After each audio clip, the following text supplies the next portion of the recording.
en todo lo que te pueda ofrecer, según la voluntad de Dios.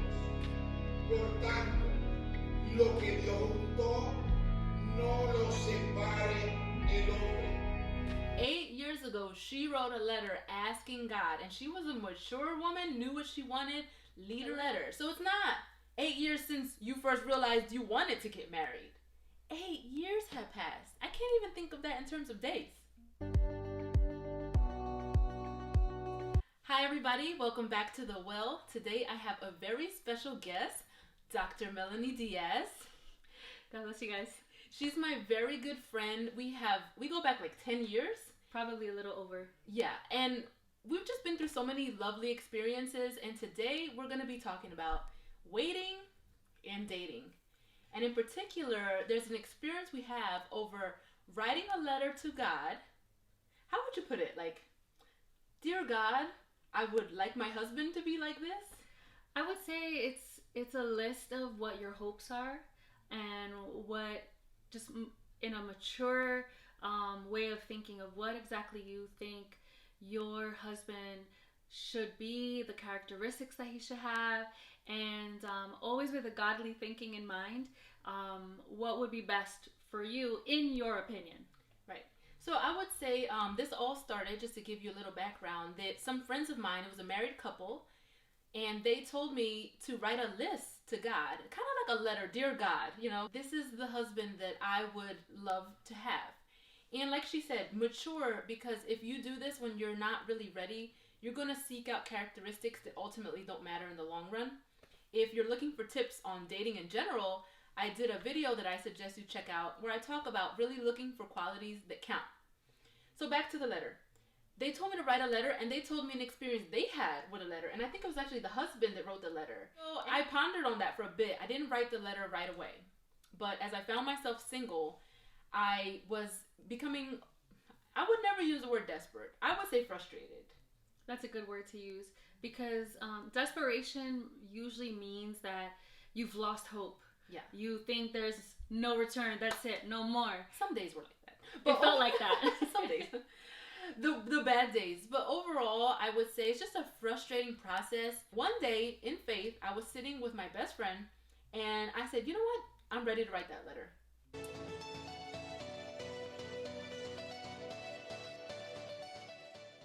I have the letter with me today. It was signed by myself and my friend. See, that's evidence. It was signed.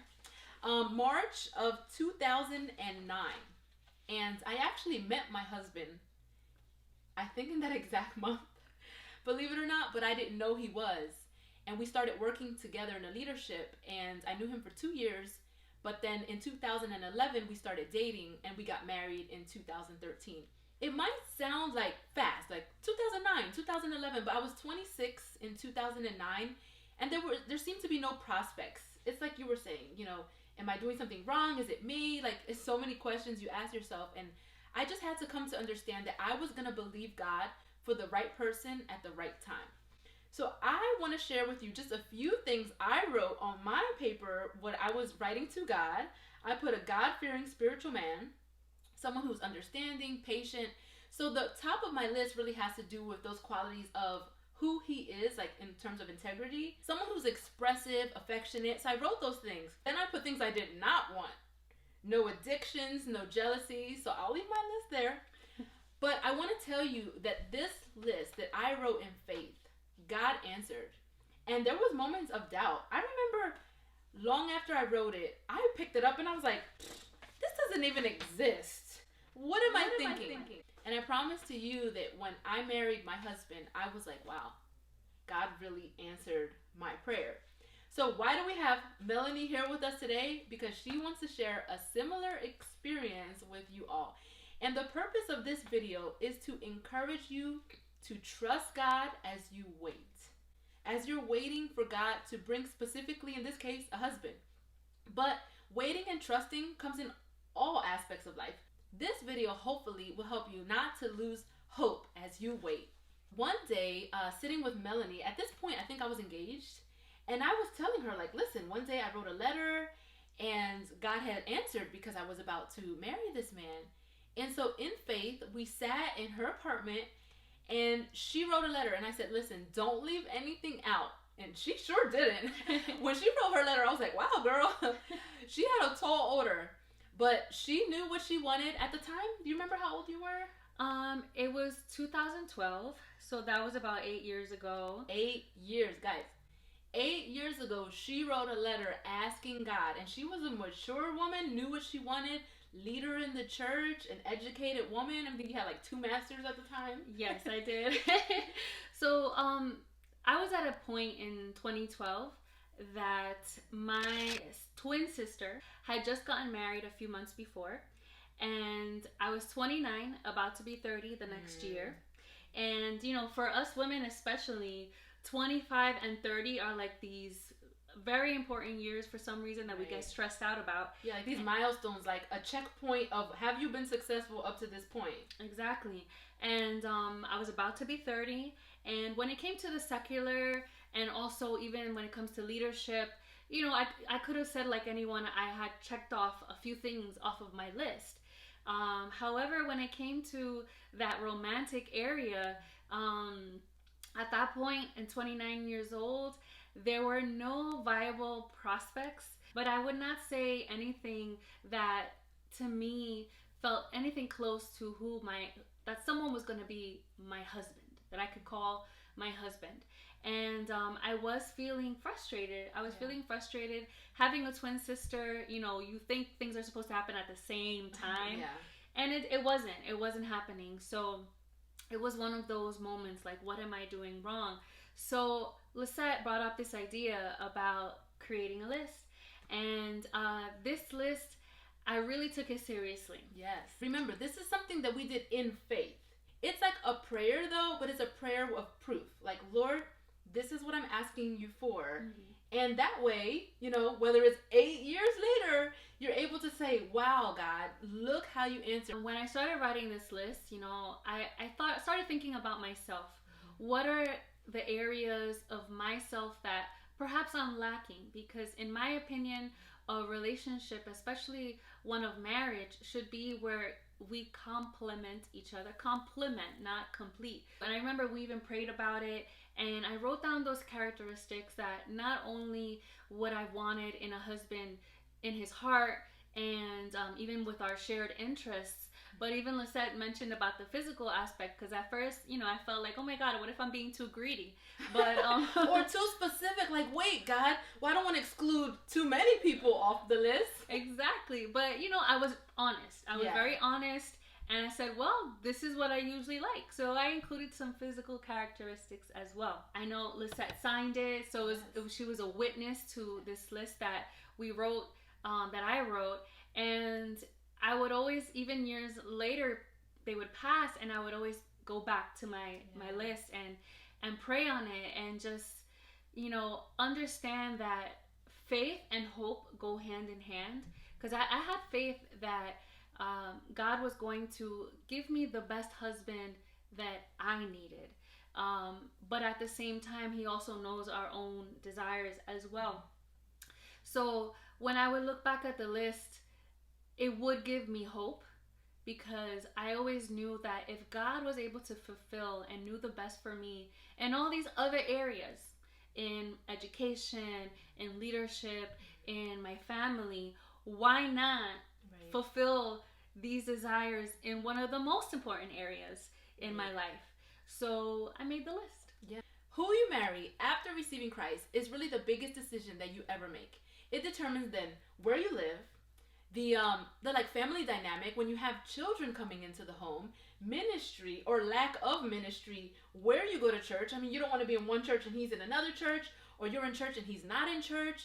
I mean, who you marry determines how you spend your days. Exactly. You could have an amazing companion for life, or you could come home like, oh, is he still here?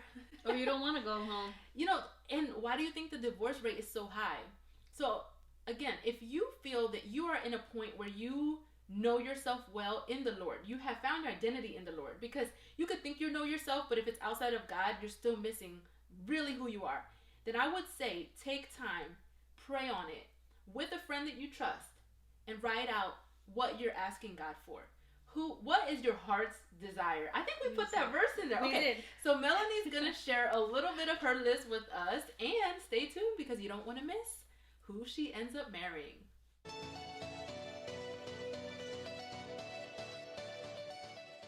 So here's my list, and I even have at the top of it my list, and it was written on December 8th, 2012. And it starts off, I want someone that's motivated, proactive, who's considerate, who's a realist. I'm a bit of a dreamer, so I need someone to sometimes bring me back to earth. Yeah. So also can teach me something. I'm an educator, and I always love learning. So I wanted someone that can teach me something new that I don't know about. Good at saving because I'm not so great at that. Healthy habits. Likes to travel. I love to travel. A leader, teacher, loves kids. Respected by me and many. Loves my mother. My mother is very important to me. Remember this. Remember? Yeah. Gets along with my twin sister and her husband, Mikey. Remember that point. We'll get back to that. Also, loves music because I love music. This is so him. Can make me laugh. Let's see. Likes to go out and sightsee. Lives every day to honor God. Attentive. This is pretty important. Attentive, but not taking away my autonomy. It's important to me because I actually was born with minor cerebral palsy, and it's something that my personality, I try to be very independent because for the longest time I've had to prove to people that I can do things on my own.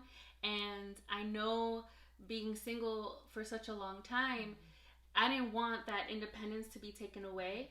I wanted it to be respected, and I knew it needed to be someone that wouldn't treat me like a fragile glass, you know, but at the same time still take care of me because I want to be taken care of too. Exactly. And then this is where the physical aspects come in. Yes.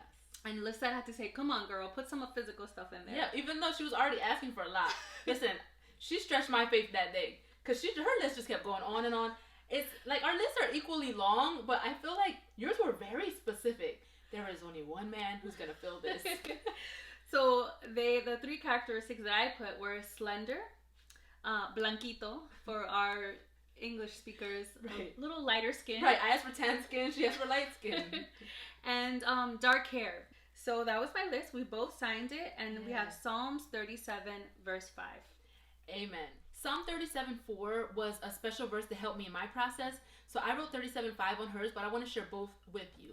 Psalms 37:4 says, delight thyself in the Lord, and he shall grant thee the desires of thy heart. Psalm 35 says, commit thy way unto the Lord. Trust also in him, and he shall bring it to pass. I am a witness that Melanie dedicated her youth, her entire youth, to serving God. She was doing all the right things, meaning she was putting God first. She was serving others. She was visible. I mean, this was like world traveler here, because you can't just say, Lord, bring me a husband, and you're just locked in your house. That's what I was talking about, my Dating 101 video.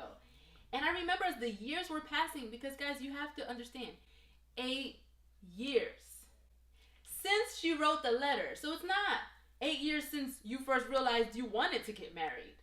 8 years have passed. I can't even think of that in terms of days. And so I want Melanie to kind of take us through some of those days and just speak a little bit on what her process of waiting and hoping looked like.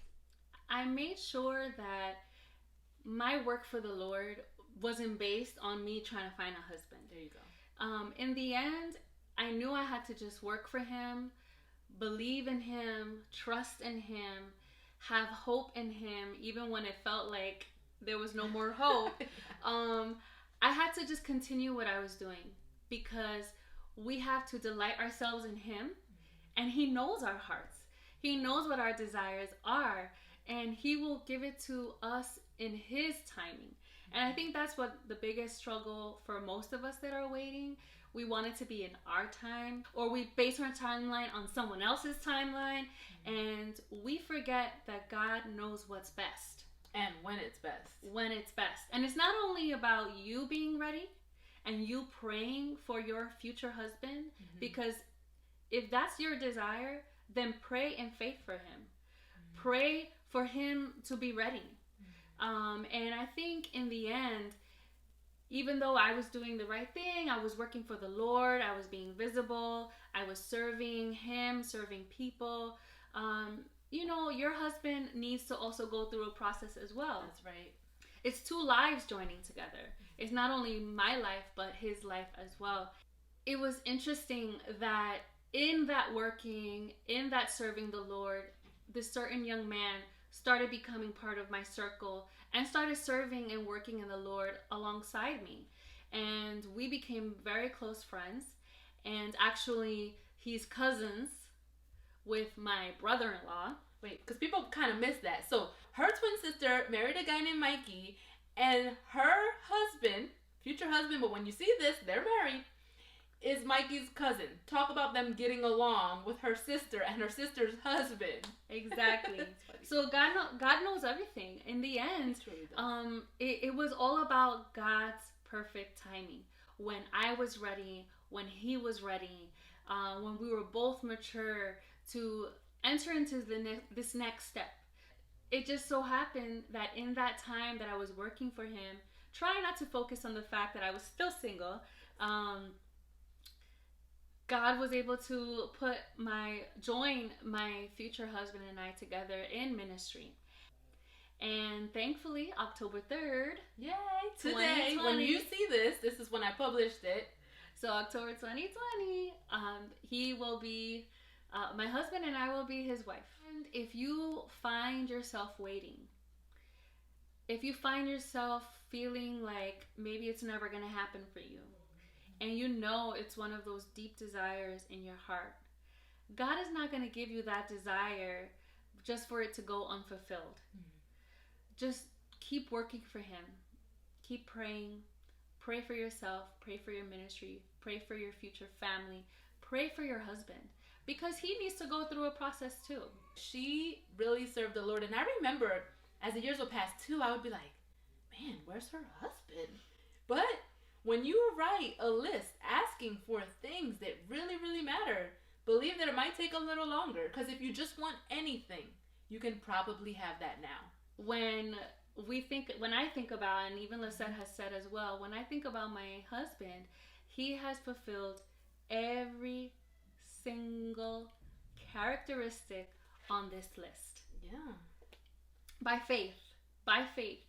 And that extra bit of hope in those times that you feel like your faith is running out, that's what happened. I believed, I waited, I trusted in the Lord, and eventually it happened in God's perfect timing.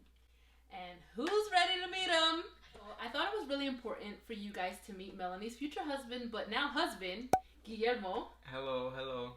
And we don't want to put too much pressure on him. We're not here to grill him by any means. But I guess I just want to say, what's your take on the waiting process? Just make sure you have a steady relationship with the person. Make sure you guys are friends at first. Trust in the Lord and pray. It's so easy for the guys. That's how you just trust in the Lord and pray. She'll come. Those three things and you'll be fine. Well, as you guys can see, he's slender, blanquito, we can see. dark hair, dark eyes. So, and then so many more of the characteristics that we spoke about. In the end, when you really do trust in the Lord, he does listen to the petitions of your heart, and he knows what's best for you. Thanks for joining us, and continue to come back to the well for more encouragement, more teachings, and keep on always trusting and believing that if you commit your way to the Lord, that he will bring it to pass. Bye, guys.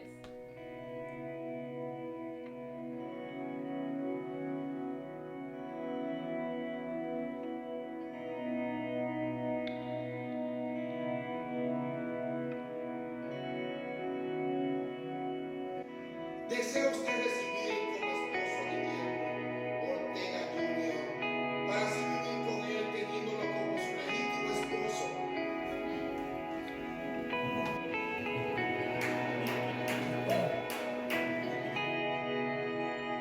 En todo lo que te pueda ofrecer, esto lo cumpliré hasta que la muerte sea lo único que nos separe. Lo declaro en esta mañana, casado en el